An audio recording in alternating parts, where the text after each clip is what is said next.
everybody! So it's been a while again since I've made a video. I had promised some series and I just wasn't able to stick to that for whatever reason. But I came across a Tumblr post today that coincided with a conversation I had with my husband about how we want to raise our children. And the premise of the post was that you should be kind to children, be nice to children, that it's important. And I basically was talking to my husband about how I wanted to raise our children. And I just wanted to come on here and basically say that for all of you who have kids, you should understand that the things that you do and that you say to your children can and most likely will affect them for a lifetime. And just because they turn out awesome, it doesn't mean that you did an awesome job parenting. Sometimes they're awesome in spite of you, not because of you. And that is coming from someone who grew up living in a home with systematic levels of abuse. And I do think that my parents tried the best that they could.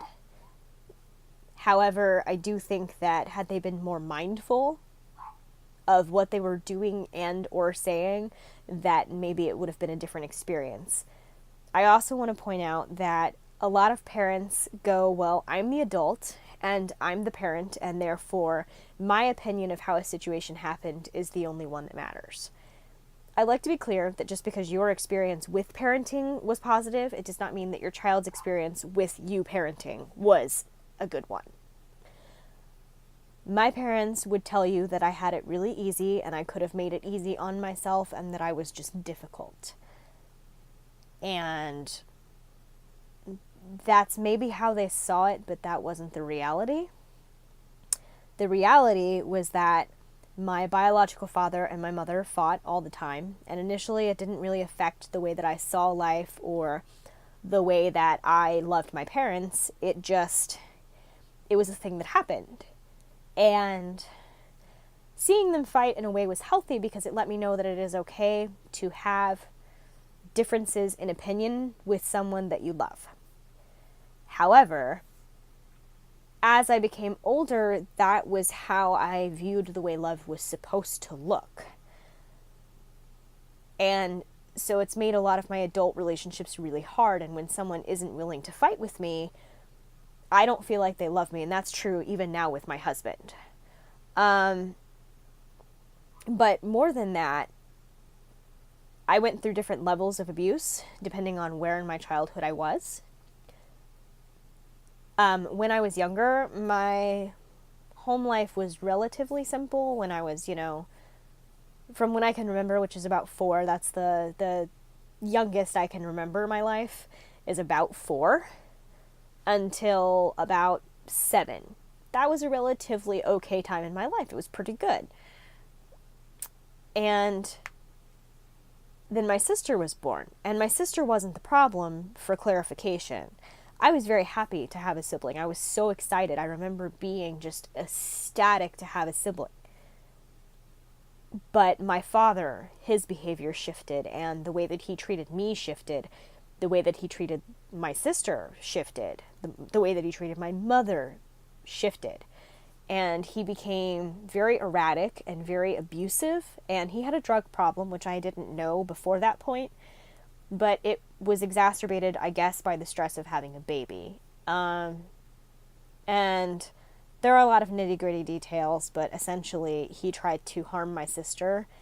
I stepped in and intervened and prevented that from happening, and was abused because of it systematically over the course of the next 4 years.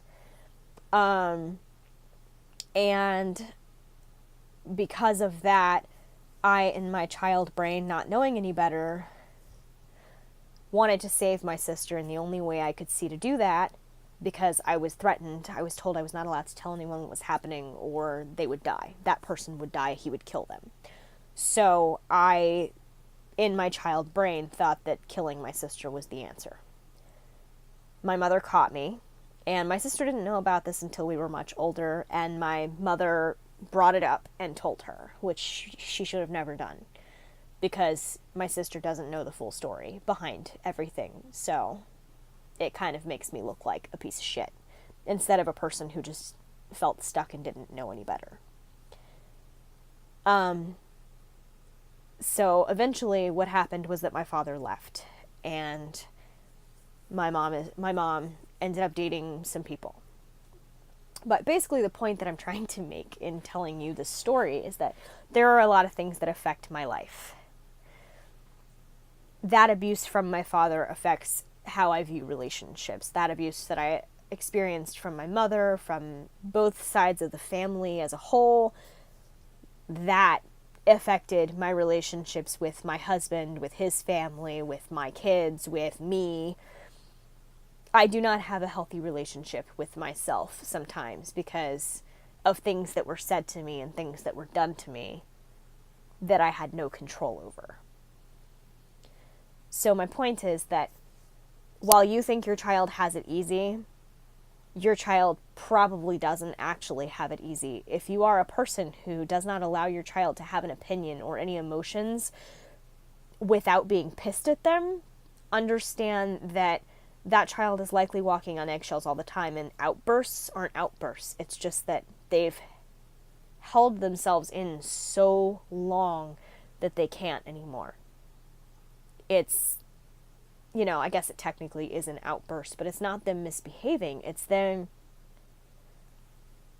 trying to figure out how to deal with the shit.